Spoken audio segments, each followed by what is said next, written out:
आमीन, हालेलुया, बोले यीशु मसीह की जय। आए हम एक वचन देखते हैं, इसके बाद हम कॉलिंग प्रार्थना की ओर जाएंगे।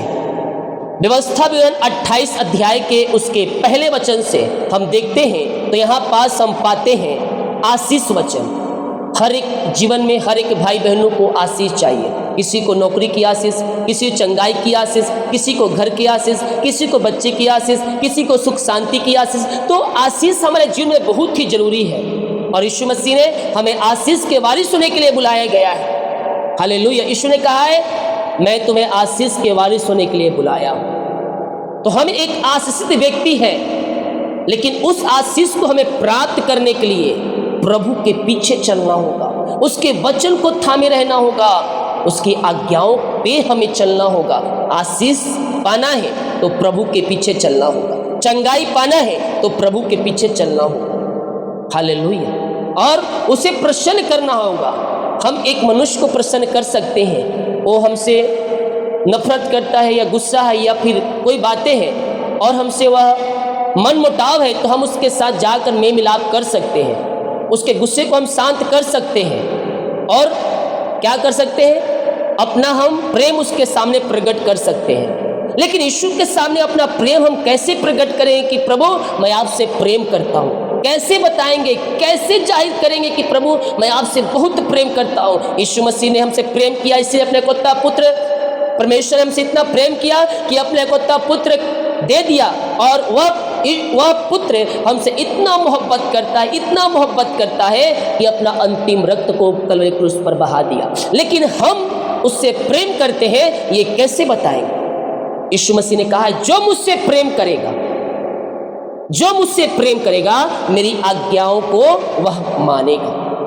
यानी कि हम अगर परमेश्वर से प्रेम करते हैं तो उसके वचन के अनुसार हम चलेंगे। अगर वचन के अनुसार नहीं चल रहे हैं तो हम उससे प्रेम नहीं कर रहे। हालेलुया।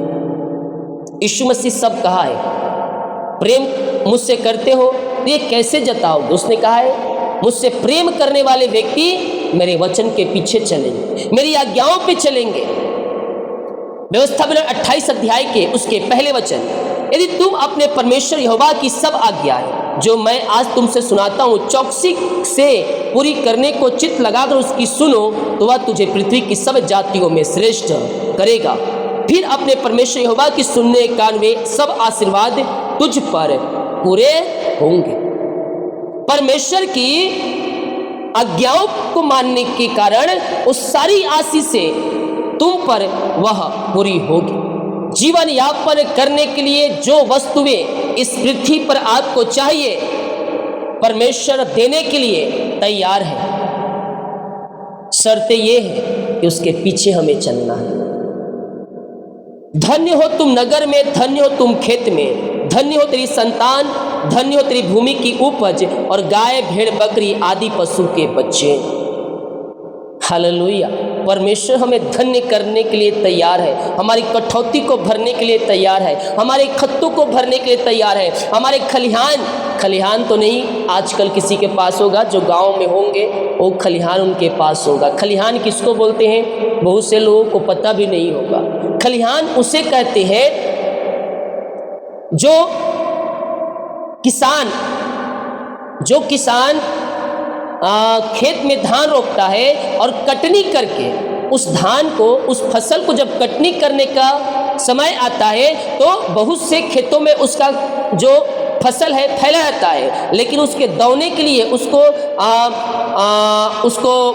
धान को निकालने के लिए क्या करते हैं, एक खलिहान की जरूरत होती है। यानी कि खलिहान मतलब एक खेत है, एक बड़ा सा ग्राउंड जैसा या खेत रहेगा। उस खेत में कटे हुए फसल को लाकर किसान इकट्ठा करेगा। हालेलुया। जो मुझे गांव से होंगे या फिर जो गांव से आए होंगे उन्हें पता होगा खलिहान किसे कहा जाता है। तो खलिहान में उस फसल को इकट्ठा करेंगे और वहाँ दौरी करेंगे, वहाँ बैल से, वहाँ गाड़ी से, वहाँ ट्रैक्टर से उस धान को रौंदेंगे ताकि वो जो खरपतवार अलग हो जाए और धान अलग हो जाए, तो उसे खलिहान कहते हैं। तो कहता है धन्य हो तेरे खलिहान, धन्य हो तेरा खेत, धन्य हो तेरी संतान और धन्य हो तेरी भूमि की उपज।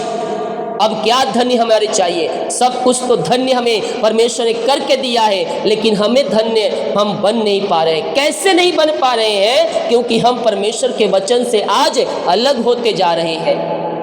परमेश्वर के वचन से हम पीछे होते जा रहे हैं, भटकाने वाली आत्माओं के पीछे हम जा रहे हैं। हालेलुया। मैं अक्सर कह रहा हूँ, जगत में भटकाने वाली आत्माएं निकल चुकी हैं और वो चाहे तो चुने हुओं को भी भरमा दे, और बहुत से लोग भरमाए भी जा चुके हैं उनके द्वारा।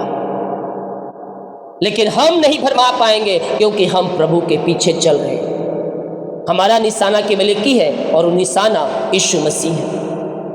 तो कहता है, धन्य हो तू नगर में, धन्य हो तू खेत में, धन्य हो तेरी संतान है, और धन्य हो तेरी भूमि की उपज, और गाय और भेड़ और बकरी और पशु के बच्चे। हालेलुया। जब हम प्रभु के पीछे चलेंगे, हमारे संतान हमारे द्वारा आशीष पाएगी। अगर आप अपने बच्चों को सफलता प्राप्त करते हुए देखना चाहते हो, आप अपने बच्चों को आशीष होना देखना चाहते हो, आप चाहते हो कि मेरे इस पृथ्वी छोड़ने के बाद मेरे बच्चे फलवंत हो जाएं, मेरे बच्चे आशीषित रहें, तो आपको प्रभु के पीछे चलना होगा। अभी हो सकता है अभी फल ना मिले, लेकिन बाद में उसका प्रतिफल रहेगा। हालेलुया। हो सकता है अभी आपको उसका फल नजर नहीं आ रहा हो, लेकिन आपके जाने के बाद आपकी आशीष से आपके संतान के ऊपर उतरेगी, आपके बच्चे फलवंत हो जाएंगे। और प्रभु से प्रार्थना कर, प्रभु मुझे मेरे बच्चों को सफलता करते हुए मुझे देखना है, मुझे देखना है, मुझे आंखों से देखना है। आपकी आंसू को, आप अपने आंसू को मेरे बच्चों के जीवन में प्रकट करें, कि मैं इस पृथ्वी पर रहते समय अपने बच्चों को सफल होते देख सकूं। परमेश्वर आपको ये सौभाग्य भी देगा। हालेलुया। जब हम प्रभु के पीछे चलते हैं, तो हमारी द्वारा हमारे संतान आशीष होती, हमारी पीढ़ी आशीषित होती है। विश्वास नहीं है क्या? देखिए, बहुत से घरों में क्या होता है, पीढ़ी दर पीढ़ी चली आ रही एक श्राप के बंधन होता है। जो पुरखों में पाप किए होते हैं, वो पाप पीढ़ी दर पीढ़ी एक श्राप के बंधन के द्वारा आती चली जाती है। हालेलुया। तो जब आप यीशु मसीह को अपने जीवन का उद्धारकर्ता स्वीकार करेंगे, जब आप पापों से, गुनाहों से फिरेंगे और प्रभु के पीछे चलेंगे और दोबारा ना करने का वादा करेंगे, यीशु का सामर्थी लहू उस श्राप के बंधनों को वहीं तोड़ देगा, और आपकी पीढ़ी और आने वाली पीढ़ी आपकी द्वारा आशीष को पाएगी। जिस प्रकार पाप का बंधन यानी कि श्राप का बंधन चला आता है, उसी प्रकार आने वाली पीढ़ी आपके द्वारा आशीषित होता जाएगा। आपकी संतान की संतान की संतान की संतान आशीषित होते चला जाएगा। हालेलुया। हो सकता है आपके घर में कोई विश्वास में ना हो, केवल एक व्यक्ति विश्वास में हो। प्रभु से प्रार्थना में करते रहें, प्रभु उनके हृदय मन को भी फिरेगा। एक दिन वो भी कहेगा, यीशु ही प्रभु, यीशु ही मुक्तिदाता है। हालेलुया। हम विश्वास करने वाले हो जाए। तो यहाँ वचन कहता है, धन्य हो तेरी टोकरी और धन्य हो तेरी कठौती।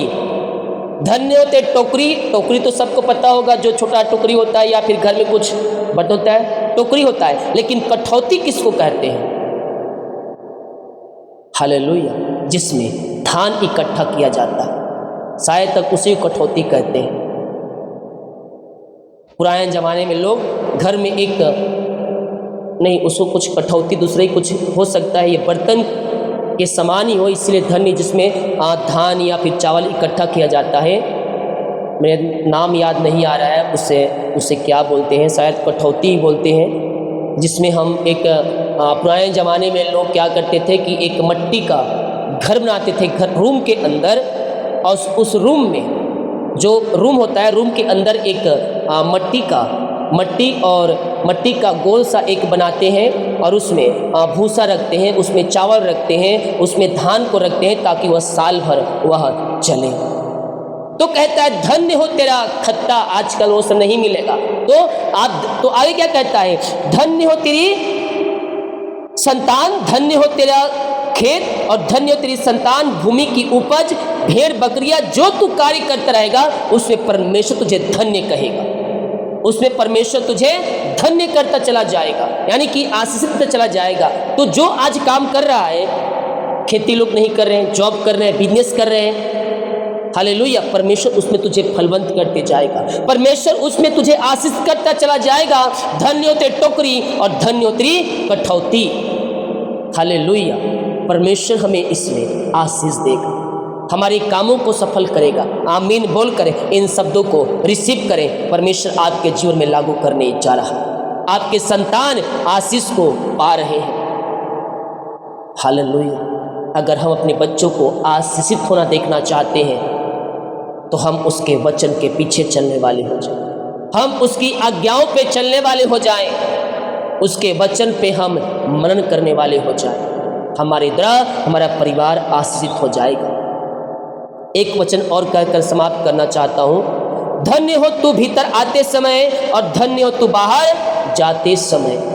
हालेलुया, धन्य हो तुम आते समय और धन्य हो तुम जाते समय। बहुत से लोग कहते हैं ये आया तो ये समस्या आ गई, ये आया तो लाइट गुल हो गया, लेकिन तुम जहाँ कहीं भी जाएगा उस जगह को धन्य करते जाएगा। तो जिस स्थान पर जाएगा वो स्थान आशीष हो जाएगा। दुकान पर जा खड़ा हो जाएगा, दुकान पे कस्टमर आना शुरू हो जाएगा। आजमा कर देख लीजिएगा। हालेलुया, आप एक आशीषित व्यक्ति हैं। एक दुकान लगाकर बैठा है कोई ठेला, मक्खी मार रहा है, वहां जाकर 5 मिनट खड़े हो जाना, मक्खी मारना छोड़कर सामान बेचना शुरू कर देगा। हालेलुया, हम एक आशीषित व्यक्ति, अपने मुंह से बोले मैं आशीषित हूँ, मैं आशीषित हूँ, मैं ब्लेसिंग हूँ। मुझे प्रभु ने आशीष कर दिया है, मुझे ब्लेस कर दिया है, मुझे सामर्थ्य से भर दिया है, अपने आशीषों से भर दिया है।